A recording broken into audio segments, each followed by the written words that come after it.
Hello, so today we are going to do problems from weekly contest 339. The first problem is find the longest balanced substring of a binary string. So basically we have a binary string S as input that has only zeros and ones. And the substring of that string is considered balancing if all the zero values come before the ones and the number of zeros is the same as the number of ones, right? So for example, this substring here is balanced because we have 3 zeros, 3 ones, so the same number, the same count for each, and then the zeros came before the ones, right? So this substring here is balanced. This one starting from 1 0, let's say 1 0 is not balanced because 1 is before 0. So that's the idea. Now what the problem wants us to do is to return the length of the longest balanced substring. Right. In this case problem here, the longest one that is balanced is this one, which has length of 6. So that's the idea. S length can be up to 50, so we should be able to do a brute force solution, and we have only zeros and ones in the string. We are guaranteed that. So how do we tackle this? Well, we can just do, let's actually take this. The simplest way to do this is just to count the number of zeros, the current streak of zeros and the current streak of ones, right? So what do I mean by that? So we can just go through the string, right? If we find a 0, right? Then if we find a 0, we need to check if there was a 1 before. So let's say if there was a 1 here, right? Then in this case, let's say maybe we had a 1 here. In this case, we want to cancel the 1 because this one is now valid and start a new substring, right? Because all the balanced ones need to have 0 first.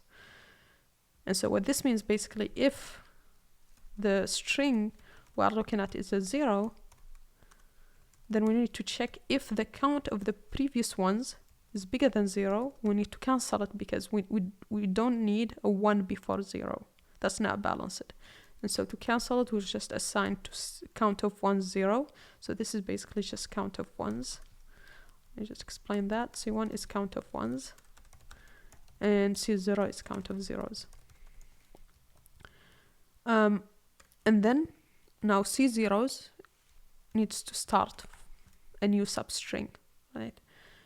Now otherwise, if it was zeros, like in this case, if there was no 1 before, then this string is still valid. So let's say maybe we have a 0 here and we are at this 0.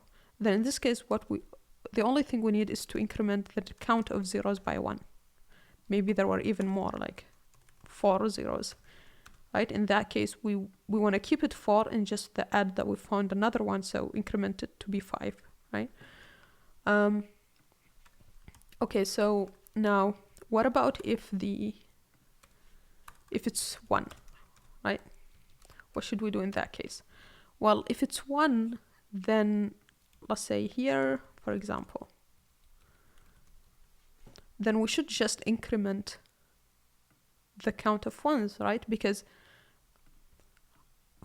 so we should just increment the count of ones, because what if you might say, okay, what about if C0s was bigger than 0? Well, that's expected. We want zeros to be before ones. That's what balanced means, right?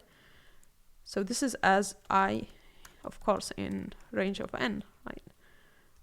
Now the question becomes, we are looking for the best length. How do we do that here?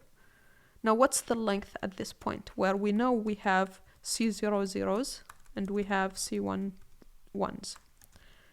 Well, let's say what about if we had 2 zeros and 3 ones? What's the length of the balanced substring? Well, a balanced substring, the number of zeros need to be equal to the number of ones. So we can't take all 3 ones. We have to take only 2 ones out of this so that we can have the same number. And what about if we had, let's say, maybe 4 zeros and only 2 ones? Well, the same applies here. We only can take 2 zeros so that the string is balanced.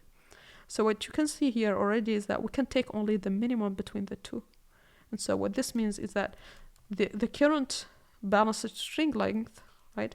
So the current length is going to be the min between C0 and C1, the count of zeros and count 1. And that's exactly what we can take against the max. We can check if it's the max so far or not. If it is, we assign it to best.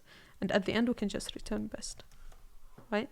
So that's the idea here. The only thing, so we just normally increment. If it's 0, we increment the count of zeros. If it's 1, we increment the count of ones, right? Except in one case, if there were ones before zeros, then we want to start a new substring from this index I, because no balanced strings contains ones before zeros. And that's roughly the idea here. Okay, so now let's implement it. So we can just grab this. And this is going to be in range, of course, of n, which is actually just the length of the string. And then this best here is going to just be initialized to 0. We also need to initialize C0 and C1, the count of zeros and 1. And we can get rid of these comments here. And this is just, we can put it here as well. And that should be it. So now let's run this.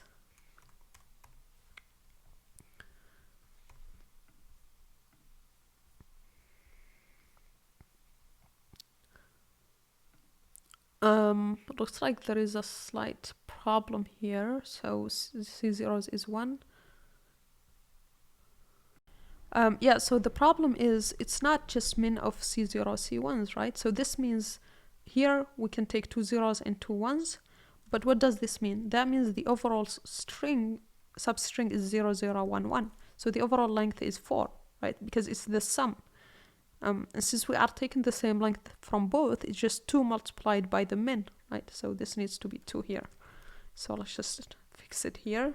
This needs to be 2 multiplied by that. And now if we run this and submit, it should pass. Sorry. And that gets accepted. Yeah, so that's pretty much it here. Time complexity is O of n. The slope is O of n. Space, we are not using any extra space, so it's O of 1. Yeah, so that's pretty much it for this problem. Please like and subscribe, and see you on the next one. Bye.